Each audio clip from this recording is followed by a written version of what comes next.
In Unit 2, Section 3, we are talking about order of operations.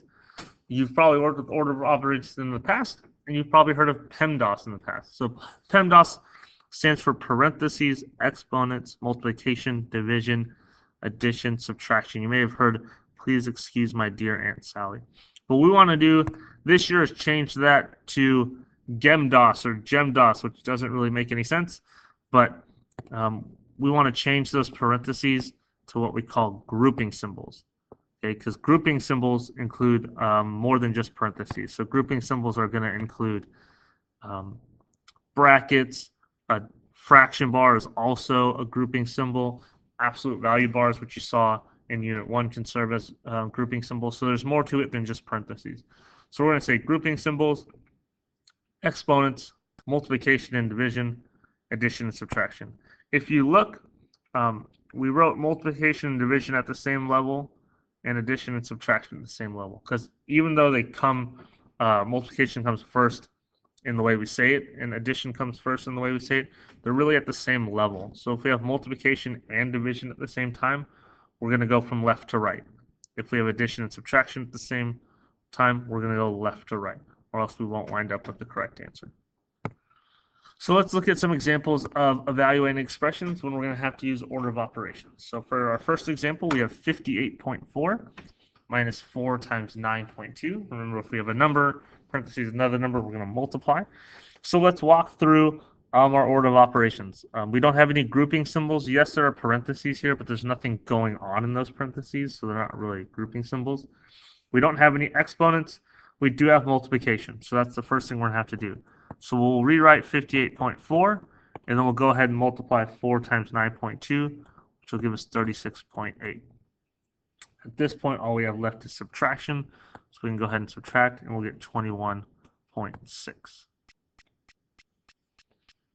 All right, for our next one, again, I mentioned that a fraction bar serves as grouping symbols, so we need to do everything in the numerator of the fraction, the top of the fraction, and then do everything in the denominator of the fraction before we actually divide. So I'm going to do 2.6 plus 3.9 in the numerator, so I'll get 6.5. And then I'm going to do 7.8 minus 7.3 and get 0.5. And then I can divide. When I divide 6.5 divided by 0.5, I wind up with 13. All right, for number 3, we've got a little bit more going on. So we'll start with grouping symbols. We have grouping symbols. We have parentheses. So within those parentheses, we also need to follow order of operations. So within those parentheses, the first thing we need to do is exponents. So we need to do 2 to the 3rd power, which is 8.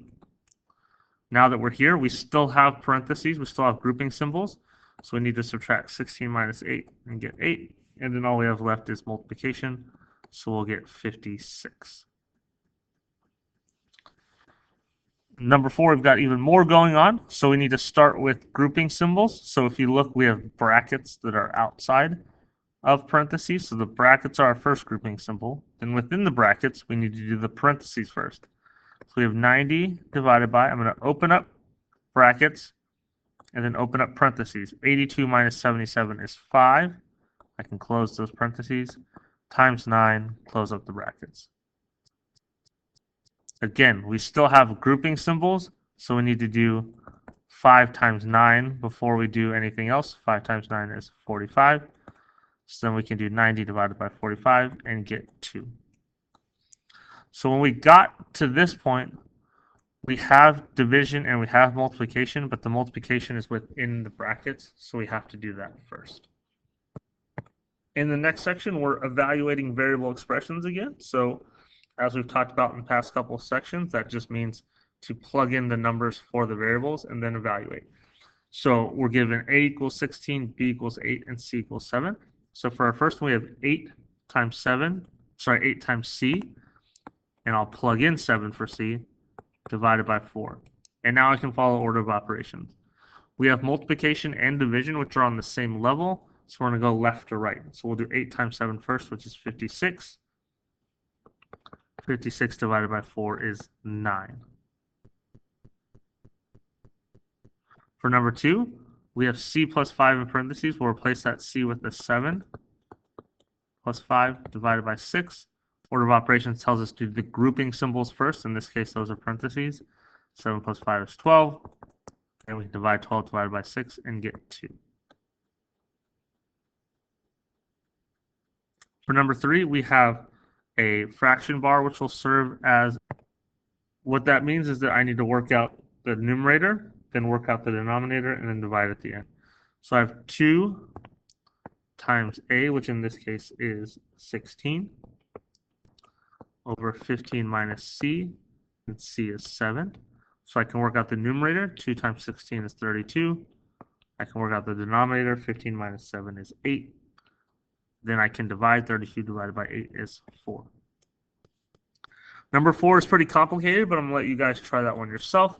As always, if you need help, feel free to ask your teacher. On the back of your notes, we have some word problems that we're going to go through. The first one says you complete a project for your social studies class. There are 3 parts to the project worth a total of 100 points. You get 50 out of 50 points on part A and 23 out of 25 points on part C. The total score you received is 93 out of 100. How many points did you get on part B? So we have 3 different parts. We have part A, part B, and part C. We got 50 points on part A. We don't know what we got on part B, so we're just going to call it B. And we got 23 points on part C. Our total points all add up to 93. So we know that we can do 50 plus B plus 23, and that's going to add up to 93. I can go ahead and add 50 and 23 together and get 73. And then I can say what plus 73 equals 93. So I know that I got 20 points on part B. All right, I'm going to leave number 2 for you guys to try. And then if you look at the bottom of the notes, there's some review problems down here. It says copy and complete using less than, greater than, or equal to. So I have 1.99 and I have 1.98.